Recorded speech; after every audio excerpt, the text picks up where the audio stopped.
Korkmuyorum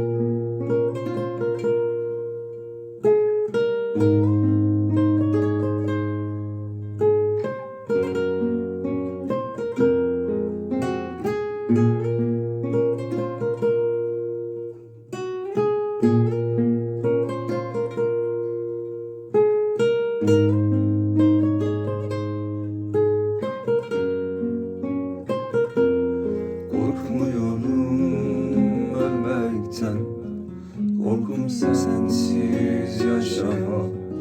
Zor geliyor her güne, hasretinle başlamak. Kavuşmak istiyorum, her an sana kavuşmak. Zor geliyor bir tanem, yokluğuna alışmak. Çare ise aşkıma seninle ölmek, korkmadan seninle ölmek istedim. Seninle yaşamak, seninle ölmek, hayatı seninle sevmek istedim. Çare ise aşkıma seninle ölmek, korkmadan seninle ölmek isterim. Seninle yaşamak, seninle ölmek, hayatı seninle sevmek istedim.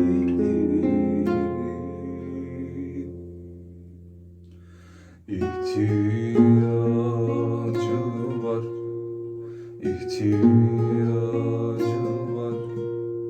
Ruhumun sevgine ihtiyacı var. Şu gençlik ömrümün bir çare gönlümün, sana her günümün ihtiyacı var. İhtiyacı var, ihtiyacı var. Ruhumun sevgine ihtiyacı var. Şu gençlik ömrümün bir çare gönlümün, sana her günümün ihtiyacı var.